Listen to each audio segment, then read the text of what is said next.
Assalamualaikum warahmatullahi wabarakatuh. Perkenalkan, nama saya Dila Cahyawardani, mahasiswa Pendidikan Biologi Universitas Negeri Jakarta.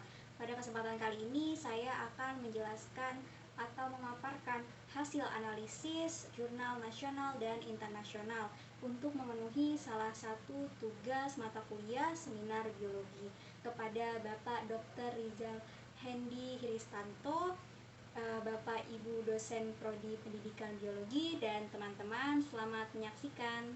Analisis pertama yang akan saya paparkan yaitu analisis jurnal nasional yang berjudul Learning Environment Gender Profile of Student Pro-Environment Behavior Based on Green Consumerism. Selanjutnya, tujuan dari dilakukannya analisis jurnal nasional ini adalah mahasiswa mampu membandingkan pro-environment behavior siswa dalam memahami konsep green consumerism berdasarkan gender. Sumber jurnal yang saya pilih yaitu berasal dari Jurnal Keguruan dan Ilmu Tarbiyah yang ditulis oleh Ihsan Ilmi Zajuli, Diana Vivanti Sigit, dan Mike Miyarsyah pada tahun 2018. Topik yang akan dibahas pada analisis jurnal nasional kali ini yaitu sebagai berikut. Ada fakta-fakta penting, pertanyaan yang muncul, konsep utama dan tanggapan, kosakata atau istilah baru, dan refleksi. Baik, kita akan masuk ke bagian fakta-fakta penting. Fakta-fakta penting yang akan saya bahas terdiri dari 4 bagian, yaitu ada pendahuluan, metodologi penelitian, hasil dan pembahasan, dan juga kesimpulan. Baik, pembahasan yang pertama yang akan saya jelaskan yaitu mengenai pendahuluan. Nah, pendahuluan ini ditujukan oleh penulis untuk menjelaskan alasan mengapa ia melakukan penelitian ini. Yaitu penulis ini menjelaskan bahwa kerusakan lingkungan ini yang terjadi itu penyebab utamanya adalah aktivitas manusia, di mana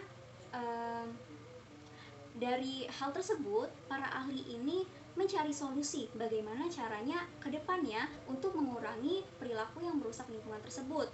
Maka dari itu, dari hasil analisis para ahli tertuju pada perilaku green consumerism, di mana green consumerism ini adalah sebuah perilaku di mana konsumen akan memilih produk dan layanan yang lebih ramah lingkungan yang bertujuan untuk melindungi lingkungan dari kerusakan.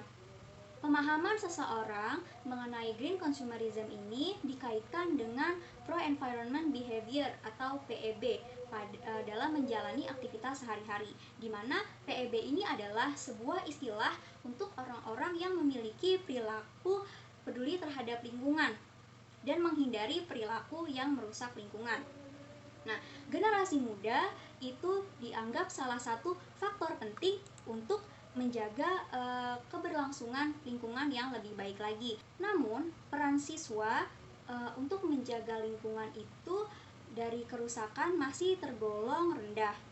Maka dari itu, siswa di tingkat SMP dianggap sangatlah baik untuk diberi edukasi mengenai green consumerism sebagai cerminan dari pro-environment behavior. Sebab siswa tingkat SMP ini belum dipisahkan pada jurusan IPA dan IPS. Maka dari itu, pembelajaran lingkungan terutama mengenai pemahaman konsep green consumerism ini dapat diberikan oleh seluruh siswa. Perbedaan karakteristik antara gender pria dan wanita memberi respon yang berbeda dalam menentukan sikap seseorang mengenai isu-isu lingkungan. Maka dari itu, faktor gender terhadap pro-environment behavior yang didasarkan pada pemahaman konsep green consumerism ini perlu diteliti lebih lanjut. Selanjutnya, kita melanjutkan ke metodologi penelitian. Nah, metode penelitian yang digunakan yaitu teknik survei dengan menggunakan instrumen. Kemudian, sampel penelitian yang digunakan yaitu 214 siswa di SMPN 1 Tambun Selatan, Kota Bekasi, Provinsi Jawa Barat, Indonesia. Kenapa dipilih sekolah tersebut? Sebab sekolah ini merupakan salah satu SMP unggulan yang ada di Kota Bekasi. Instrumen yang digunakan yaitu diusulkan oleh Kaiser dan Wilson dengan beberapa modifikasi. Analisis data yang dilakukan yaitu yang pertama adalah uji prasyarat, yaitu terdiri dari uji normalitas dan homogenitas. Selanjutnya dilakukan uji hipotesis dengan menggunakan uji T independen dengan tingkat kepercayaan sebesar 95%.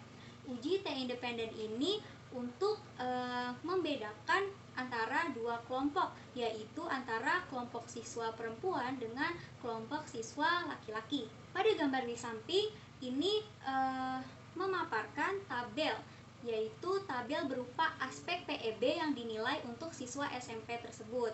Nah, setiap aspek yang dibuat itu terdiri dari beberapa poin pernyataan yang akan diisi langsung oleh siswa laki-laki dan perempuan di sekolah tersebut. Baik, selanjutnya kita akan membahas mengenai hasil dan pembahasan. Pada gambar di samping yaitu terdiri dari grafik dan tabel, di mana tabel ini menunjukkan bahwa skor rata-rata PEB siswa laki-laki ini lebih rendah sedikit dari siswa perempuan, yaitu skor PEB siswa laki-laki itu 63,86, sedangkan skor PEB dari siswa perempuan yaitu 64,34 dengan rentang skor yaitu dari 0 sampai 100. Kemudian pada tabel di bawah itu menjelaskan hasil uji T independen, di mana nilai signifikansinya itu lebih besar dari 0,05 atau P lebih besar dari 0,05, yang dapat disimpulkan bahwa hipotesis H0 ini diterima, yang diartikan tidak terdapat perbedaan yang signifikan mengenai skor PEB siswa laki-laki dan perempuan. Karena data ini menunjukkan bahwa H0 diterima, maka dilakukan analisis lebih jauh untuk dapat mengetahui perbedaan skor PEB siswa laki-laki dan perempuan. Maka dilakukan analisis dengan mengidentifikasi poin-poin yang mana yang lebih unggul antara siswa laki-laki dan perempuan pada instrumen tersebut. Baik, pada tabel di samping ini menjelaskan mengenai poin-poin apa saja yang terdapat pada instrumen tersebut, yaitu terdiri dari 15 poin, di mana 7 dari 15 poin ini skor PEB siswa laki-laki itu lebih tinggi daripada skor PEB siswa perempuan, yaitu pada poin 7, 8, 11, 12, 13, 14, dan 15. Kemudian 8 dari 15 poin skor PEB siswa perempuan ini lebih unggul dari skor PEB siswa laki-laki, yaitu pada poin 1, 2, 3, 4, 5, 6, 9, dan 10. Pembahasan pada hasil dari analisis tersebut yaitu diantaranya adalah dicontohkan pada poin 8 itu mengenai konsumsi makanan organik, di mana skor PEB siswa laki-laki ini lebih besar daripada skor PEB siswa perempuan. Hal ini dikarenakan siswa laki-laki lebih mampu untuk mengontrol dalam pembelian dan asupan makanannya, tidak seperti siswa perempuan yang cenderung lebih mudah untuk tergiur untuk membeli makanan yang menarik dan baru bagi mereka. Nah, hal ini yang memungkinkan perempuan itu lebih makan makanan yang sembarangan, yang tidak sehat, serta tidak menghabiskan makanannya dan dibuang sia-sia, sehingga memproduksi lebih banyak sampah. Selanjutnya, pada poin 4 yaitu mengenai penggunaan angkutan umum, di mana skor PEB siswa perempuan ini lebih besar daripada skor PEB laki-laki. Hal ini dikarenakan siswa perempuan ini lebih cenderung memilih menggunakan kendaraan umum atau transportasi massal daripada siswa laki-laki yang cenderung lebih memilih menggunakan transportasi pribadi. Hal ini berdasarkan ilmu psikologi, lelaki ini cenderung ingin lebih unggul dengan pria lain, dan pria juga memiliki gengsi yang lebih tinggi sehingga ia merasa lebih percaya diri apabila menggunakan kendaraan pribadi. Nah, dari hasil penelitian yang menjelaskan bahwa skor PEB siswa laki-laki dan perempuan ini tidak memiliki perbedaan yang signifikan. Maka dari itu, diperlukan dukungan dari pihak lain, yaitu dari orang tua, guru, kepala sekolah, untuk memberikan edukasi terhadap siswa mengenai konsep green consumerism ini untuk meningkatkan pro-environment behavior siswa. Nah, di mana orang tua ini memiliki peran di rumah untuk mengedukasi siswa untuk lebih mencintai lingkungan. Selanjutnya, guru ini dapat berperan mengedukasi dan mengarahkan siswa agar siswa dapat memiliki pemahaman yang lebih baik mengenai konsep green consumerism, di mana guru ini bisa memberikan inovasi berupa bahan ajar atau metode pembelajaran yang lebih menarik dalam pembelajaran lingkungan. Untuk peran kepala sekolah itu membuat regulasi yang mendukung siswa untuk meningkatkan kepedulian terhadap lingkungan, yaitu dengan menerapkan green consumerism, di mana kepala sekolah bisa memberi aturan berupa larangan siswa untuk membawa kendaraan pribadi kecuali sepeda. Selanjutnya bisa berupa aturan di mana siswa itu hanya boleh membawa tempat makan dan botol minum sendiri. Nah, selanjutnya bisa berupa regulasi yang melarang pedagang kantin untuk menggunakan kemasan berbahan styrofoam. Selanjutnya yaitu kesimpulan. Dapat disimpulkan bahwa pemahaman siswa terhadap konsep green consumerism ini masih tergolong kurang. Hal ini dibuktikan dengan skor PEB siswa laki-laki dan perempuan masih tergolong tidak terlalu tinggi. Namun, dari penelitian ini dapat diketahui bahwa antara siswa laki-laki dan perempuan ini memiliki keunggulannya masing-masing dalam aspek pro-environment behavior yang diukur melalui instrumen penelitian. Maka dari itu, diperlukan peran dari pihak lain untuk menanamkan pemahaman mengenai konsep green consumerism siswa SMP, yaitu dari kedua orang tua, guru, serta kepala sekolah. Selanjutnya, setelah menganalisis artikel jurnal nasional ini, muncul pertanyaan, yaitu apakah terdapat faktor lain selain faktor gender siswa, dukungan kedua orang tua, guru, serta kepala sekolah dalam meningkatkan pro-environment behavior siswa. Kemudian yang kedua itu apa kaitannya antara penggunaan barang yang tahan lama dengan penggunaan kertas kecil untuk menulis catatan seperti yang dijelaskan pada pembahasan jurnal ini. Selanjutnya saya akan membahas mengenai konsep utama dan tanggapan. Konsep utama pada jurnal ini yaitu menjelaskan bahwa perbedaan gender tidak memberi pengaruh secara signifikan mengenai pemahaman konsep green consumerism siswa SMP. Namun, perbedaan gender tetap memberikan pengaruh terhadap pro-environment behavior siswa SMP yang disebabkan oleh beberapa karakteristik yang berlainan antara perempuan dan laki-laki, melainkan terdapat faktor lain yang lebih mempengaruhi, yaitu ada faktor edukasi yang diberikan oleh kedua orang tua, guru, dan juga regulasi kepala sekolah dalam memberi edukasi mengenai lingkungan yang dapat meningkatkan pro-environment behavior siswa yang tercerminkan dalam pemahaman siswa SMP yang baik terhadap konsep green consumerism siswa. Jurnal ini memberi informasi penting kepada guru dan kepala sekolah untuk lebih meningkatkan upaya dalam memberi edukasi terkait green consumerism di sekolah kepada siswa. Nah, namun terdapat kekurangan dari artikel ini, yaitu pembahasannya tidak ditulis secara singkat dan jelas. Kemudian sebaiknya artikel ini bisa menambahkan informasi lebih mengenai karakteristik pembeda antara laki-laki dan perempuan. Tidak hanya mengambil informasi dari ilmu psikologis, namun bisa mengambil sumber dari ilmu neuroscience. Di samping beberapa kekurangan yang ada, jurnal ini telah dipaparkan dengan lengkap dan jelas sehingga memudahkan pembaca untuk memahaminya. Selanjutnya mengenai kosakata atau istilah baru, yaitu yang pertama mengenai green consumerism, di mana green consumerism adalah seseorang yang memiliki kebiasaan untuk menggunakan produk ataupun jasa yang ramah lingkungan, di mana untuk melindungi lingkungan dari kerusakan.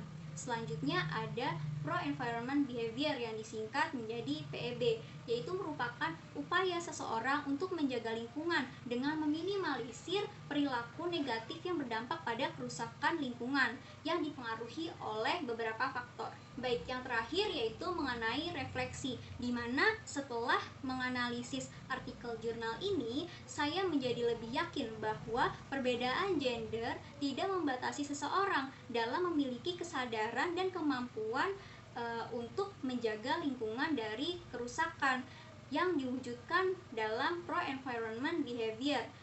Kendala yang dialami selama menganalisis jurnal artikel ini yaitu dalam menerjemahkan kosakata dalam bahasa Inggris ke dalam bahasa Indonesia dengan tepat, yaitu dimana berdasarkan kesulitan yang ada, solusi yang dilakukan yaitu dengan lebih mempelajari lebih banyak kosakata baru dan memahami kosakata baru dalam bahasa Inggris. Dan selanjutnya saya akan membahas mengenai analisis jurnal internasional. Judul jurnal internasional yang saya analisis yaitu Implementation Supplementary Book of Green Consumerism Improving Student Health in Environmental Learning. Tujuan dari menganalisis jurnal internasional ini yaitu mahasiswa dapat mengetahui implementasi bahan ajar Supplementary Book of Green Consumerism ini yang berbasis Android untuk meningkatkan hak siswa dalam pembelajaran lingkungan. Sumber jurnal nasional yang saya pilih yaitu berasal dari European Journal of Education Research yang ditulis oleh Ihsan Ilmi Zajuli, Diana Vivanti Sigit, Nike Miarsyah, Ahmad Ali, Triswandi, dan Titin. Topik-topik yang akan dibahas pada analisis jurnal internasional ini yaitu fakta-fakta penting, pertanyaan yang muncul, konsep utama dan tanggapan, kosakata atau istilah baru, dan yang terakhir adalah refleksi. Fakta-fakta penting terdiri dari 4 bagian yaitu pendahuluan, metodologi penelitian, hasil dan pembahasan, dan kesimpulan. Pertama adalah pendahuluan, yaitu di mana pada abad ke-21 pembelajaran lingkungan difokuskan pada memberi pemahaman dalam memecahkan masalah lingkungan melalui pendidikan. Nah, solusi atas permasalahan di atas yaitu dengan menerapkan perilaku green consumerism. Perilaku green consumerism ini adalah seperti penghematan energi, daur ulang, mengurangi produksi sampah, dan perilaku sosial yang bertujuan untuk melindungi lingkungan. Perilaku ini akan muncul jika memahami konsep green consumerism ini. Untuk dapat memiliki pemahaman konsep green consumerism ini diperlukan adanya edukasi mengenai konsep green consumerism kepada siswa. Sebab jika dilihat bahwa pemahaman mengenai konsep green consumerism siswa ini tergolong masih kurang. Untuk dapat memiliki pemahaman mengenai green consumerism ini diperlukan adanya kemampuan high order thinking skill atau disingkat HOTS. Karena high order thinking skill ini meliputi kemampuan untuk mengevaluasi, menganalisis, dan menciptakan solusi terkait permasalahan mengenai lingkungan. Maka dari itu, high order thinking skill ini sangatlah dibutuhkan untuk dapat memecahkan masalah mengenai lingkungan. Maka dari itu, kemampuan HOTS ini perlu dilatih oleh guru saat pembelajaran lingkungan di sekolah.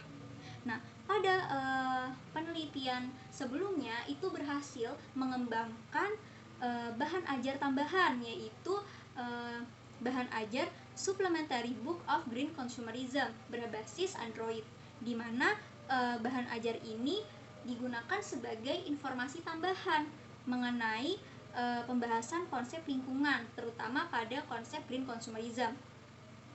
Di dalam bahan ajar ini terdapat fitur atau menu yang berisi informasi mengenai langkah-langkah untuk memecahkan masalah lingkungan dan berpotensi dalam meningkatkan high order thinking skill siswa SMP. Maka dari itu, perlu diteliti implementasi bahan ajar Supplementary Book of Green Consumerism ini dalam meningkatkan high order thinking skill siswa SMP mengenai pembelajaran lingkungan. Berikut adalah gambar atau tampilan pada aplikasi bahan ajar SBGC ini, yaitu ada tampilan cover dan tampilan menu utama atau main menu pada bahan ajar ini.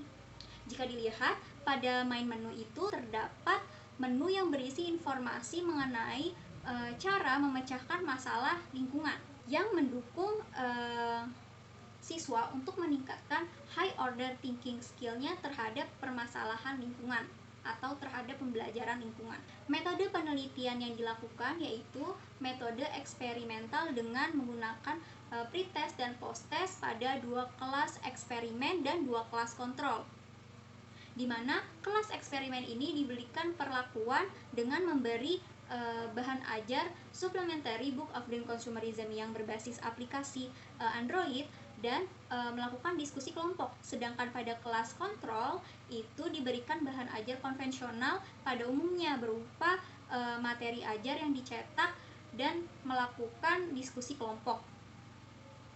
Selanjutnya, tempat penelitiannya itu di SMP Negeri 1 Tambun Selatan, Kota Bekasi, Provinsi Jawa Barat, Indonesia. Alasan memilih sekolah ini karena sekolah ini menerapkan pembelajaran yang berbasis lingkungan di Kota Bekasi. Sampel yang digunakan yaitu siswa kelas 8 sebanyak 114 siswa, di mana seluruh sampel ini dibagi menjadi 4, yaitu terdiri dari 2 kelas eksperimen dan 2 kelas kontrol. Teknik pengambilan sampel yang digunakan yaitu menggunakan simple random sampling. Selanjutnya, analisis data yang dilakukan yaitu dengan uji prasyarat, menggunakan uji normalitas dan uji homogenitas. Selanjutnya dilanjutkan oleh pengujian hipotesis, yaitu terdiri dari uji T dependen dan uji T independen, di mana uji T dependen ini dilakukan untuk mengetahui apakah terdapat perbedaan post-test dan pre-test dari kelas eksperimen. Selanjutnya, untuk uji T independen ini dilakukan untuk mengetahui perbedaan post-test dari kelas eksperimen dan post-test dari kelas kontrol. Selanjutnya, pada slide ini itu ditampilkan tabel yang menunjukkan instrumen penelitian yang terdiri dari 3 aspek HOTS, yaitu menganalisis, mengevaluasi, dan menciptakan. Dari 3 aspek HOTS ini dikembangkan menjadi 6 indikator. Dari indikator tersebut dibuat 12 item pertanyaan. Selanjutnya dilakukan uji validitas dan reliabilitas pada instrumen penelitian, di mana pengujian ini untuk memastikan apakah instrumen penelitian ini valid atau tidak dan dikatakan reliable atau tidak. Nah, uji validitas yang digunakan ini yaitu menggunakan Pearson Product Moment atau PPM. Selanjutnya, uji reliabilitas instrumen ini menggunakan Spearman Brown. Tuh pada tabel di bawah ini menjelaskan bahwa terdapat tingkat kategori reliabilitas, yaitu tingkat tinggi, medium, dan rendah. Selanjutnya mengenai hasil dan pembahasan, di mana pada hasil uji validitas dan reliabilitas ini pada instrumen penelitian menunjukkan bahwa pada seluruh item di instrumen ini itu valid dan terpercaya atau reliable. Nah, yaitu dengan kategori reliabilitas sedang. Selanjutnya, hasil uji normalitas dan homogenitas menunjukkan bahwa data ini berdistribusi normal dan homogen. Selanjutnya, pada hasil uji T dependen dan independen, ini menunjukkan bahwa nilai T hitung itu lebih besar dari nilai T tabel dengan nilai signifikannya itu lebih kecil dari 0,05, di mana hal ini menunjukkan bahwa adanya perbedaan yang signifikan dan ada peningkatan yang signifikan antara skor HOTS pre-post test dari kelas eksperimen maupun perbandingan pada post test di kelas eksperimen dan kelas kontrol. Nah, bahan ajar SBGC ini merupakan bahan ajar siswa yang dibuat dengan menarik, sehingga membuat siswa ini menjadi lebih aktif dan bersemangat untuk belajar mengenai topik green consumerism. Di samping penampilannya yang menarik dan kemasannya yang menarik, bahan ajar ini juga dilengkapi dengan informasi berupa cara memecahkan masalah lingkungan yang dimana dapat meningkatkan high order thinking skill siswa, serta membuat siswa di kelas eksperimen ini menjadi lebih aktif dalam sesi diskusi, karena pada sesi diskusi ini yaitu berupa latihan soal memecahkan masalah lingkungan. Sebaliknya, pada kelas kontrol itu siswanya terlihat tidak aktif dan monoton dalam pembelajaran maupun diskusi kelompok, sebab penggunaan bahan ajar konvensional yang memiliki tampilan yang tidak menarik ini membuat siswa kesulitan dalam memahami konsep green consumerism. Selanjutnya, di slide ini ditampilkan mengenai tabel perbandingan skor HOTS pre-test dan post-test di kelas eksperimen, di mana data yang diperoleh itu dilakukan analisis deskriptif dan hasilnya menunjukkan terdapat perbedaan berupa peningkatan pada setiap item instrumen yang dilihat dari gain score-nya. Peningkatan terbesar itu pada item 11, yaitu mengenai pembuatan desain tas yang ramah lingkungan, di mana peningkatan terendah itu pada item 1, yaitu mengenai analisis efek negatif yang ditimbulkan dari penggunaan kantong plastik. Namun, secara keseluruhan dari keseluruhan item instrumen yang diberikan, terdapat peningkatan kategori HOTS dari yang sangat rendah menjadi rendah pada skor pre-post test di kelas eksperimen.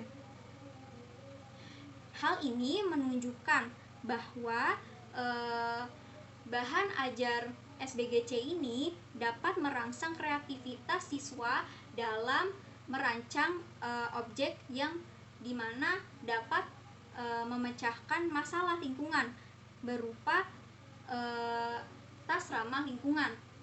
Nah, walaupun hanya sebatas rancangan, di sini siswa diminta untuk menuliskan secara detail mengenai rancangan yang dibuat agar siswa ini mampu menganalisis lebih lanjut berbagai aspek solusi ke depannya. Nah, secara keseluruhan bahan ajar ini dapat meningkatkan high order thinking skill siswa dari kategori rendah menjadi sedang, yang menunjukkan bahwa media ajar atau bahwa bahan ajar ini itu cukup efektif dalam meningkatkan kemampuan high order thinking skill siswa. Selanjutnya, tabel berikut itu menjelaskan mengenai perbedaan skor high order thinking skill siswa dilihat dari skor post test pada kelas eksperimen dan kelas kontrol, di mana hasil penelitian ini menjelaskan bahwa skor post test di kelas eksperimen itu dari kelas eksperimen maupun kontrol ini mengalami peningkatan. Namun jika dilihat pada skor kelas eksperimen ini jauh lebih tinggi skornya dari kelas kontrol. Hal ini dapat membuktikan bahwa bahan ajar SBGC ini menyebabkan skor HOTS siswa ini di kelas eksperimen menjadi lebih tinggi dari kelas kontrol. Selanjutnya, pada tabel di sini itu menjelaskan perbedaan antara skor pre-post test pada tiap indikator di kelas eksperimen, di mana hasil perbandingan ini menunjukkan bahwa indikator skor HOTS yang mengalami peningkatan terbesar itu pada indikator ke-6 mengenai kemampuan siswa untuk membuat produk atau proyek yang berkaitan dengan green consumerism.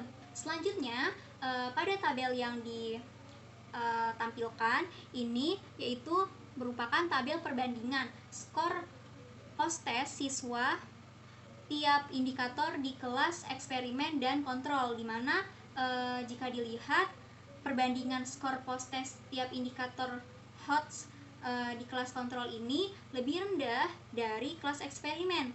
Hasil ini semakin menguatkan bahwa bahan ajar SBGC ini memiliki pengaruh terhadap meningkatnya high order thinking skill siswa di kelas eksperimen pada setiap indikator. Selanjutnya, yang terakhir yaitu pada tabel ini, yang tabel di atas, tabel 11 itu merupakan perbandingan skor pre-post test siswa pada tiap aspek HOTS di kelas eksperimen.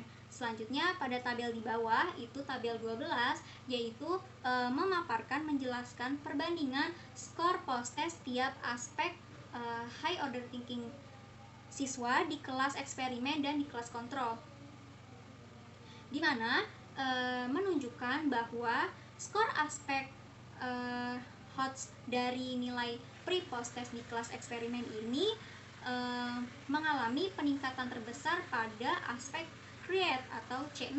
Dan selanjutnya di tabel yang bawah itu menunjukkan bahwa perbandingan skor post test siswa di antara kelas eksperimen dan kelas kontrol itu menunjukkan aspek HOTS tertinggi siswa di kelas eksperimen maupun di kelas kontrol adalah aspek menganalisis atau C4. Dari hasil yang dipaparkan terlihat bahwa aspek skor C6 atau create ini pada hasil post test siswa kelas eksperimen itu lebih besar dari aspek C5 mengenai evaluasi. Ini menunjukkan bahwa kemampuan C5 seperti memberikan kritik dan komentar dalam mengevaluasi suatu masalah ini masih perlu ditingkatkan. Maka dari itu, penerapan SBGC ini perlu didukung dengan lembar kerja siswa yang dapat merangsang kemampuan siswa dalam mengevaluasi. Selanjutnya, bahan ajar SBGC ini tidak dapat berdiri sendiri, melainkan dibutuhkan dukungan dari metode, strategi, dan perangkat pembelajaran lain. Contohnya itu didukung oleh model pembelajaran problem based learning dan project based learning, di mana kedua model tersebut itu mendukung siswa untuk lebih bisa memahami suatu pelajaran berdasarkan permasalahan, selanjutnya memahami materi lingkungan berdasarkan project seperti itu, di mana kedua pembelajaran ini dapat meningkatkan high order thinking skill siswa. Peningkatan high order thinking skill siswa ini di kelas eksperimen memang hanya dari tingkat yang sangat rendah ke rendah. Hal ini disebabkan bahwa kemampuan high order thinking skill ini bukanlah kemampuan yang bisa didapat secara instan, melainkan membutuhkan latihan secara berkelanjutan berupa siswa dilatih dalam mengerjakan tugas yang berbasis high order thinking skill. Selain dari usaha siswa itu tersendiri untuk dapat meningkatkan high order thinking skillnya, siswa juga perlu didukung dalam peningkatan high order thinking skill siswanya itu dan pemahaman mengenai green consumerism-nya ini dari berbagai pihak, yaitu contohnya dari orang tua, masyarakat, dan lingkungan. Walaupun siswa ini mendapatkan edukasi mengenai green consumerism ini di sekolah, dia akan cenderung lebih sulit untuk menerapkan perilaku tersebut apabila lingkungannya tidak mendukung untuk menerapkan perilaku green consumerism ini. Contohnya itu orang-orang di lingkungan sekitar itu mencontohkan perilaku yang buruk terhadap lingkungan. Selanjutnya, kesimpulan dari penelitian ini yaitu secara keseluruhan skor siswa di kelas eksperimen jauh lebih tinggi dibandingkan dengan skor yang didapat dari kelas kontrol, sehingga dapat disimpulkan bahwa bahan ajar SBGC ini layak digunakan untuk pembelajaran IPA, yaitu khususnya pada materi lingkungan di SMP, karena bahan ajar ini itu dikemas secara lebih menarik dan juga dilengkapi dengan fitur yang dapat meningkatkan high order thinking skill siswa. Selanjutnya, karena penampilannya dan kemasannya yang menarik, siswa juga respon siswa terhadap pembelajaran juga menjadi lebih semangat, lebih aktif, dan juga lebih tertarik untuk belajar mengenai lingkungan. Selanjutnya, setelah pembaca menganalisis mengenai jurnal ini, muncullah beberapa pertanyaan, yaitu yang pertama, bagaimana solusinya jika regulasi sekolah ini melarang siswa untuk membawa gawai ke sekolah? Selanjutnya yang kedua, jika gawai yang dimiliki siswa bukan berbasis Android, apakah siswa dapat mengakses aplikasi bahan ajar ini?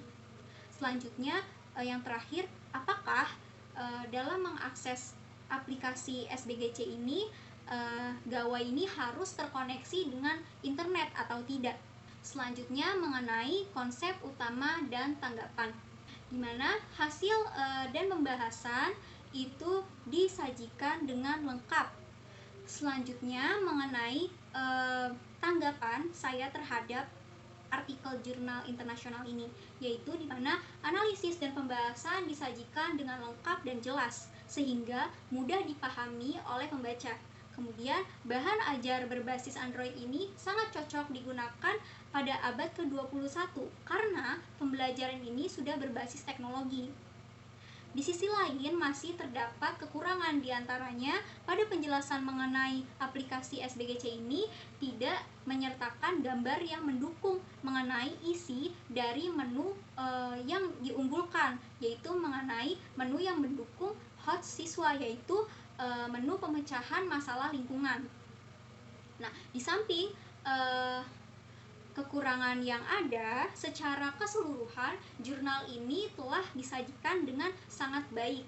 Selanjutnya mengenai kosakata atau istilah baru, yaitu Supplementary Book of Green Consumerism, yaitu merupakan bahan ajar tambahan berbasis teknologi yang fokus pada pembelajaran konsep lingkungan mengenai green consumerism.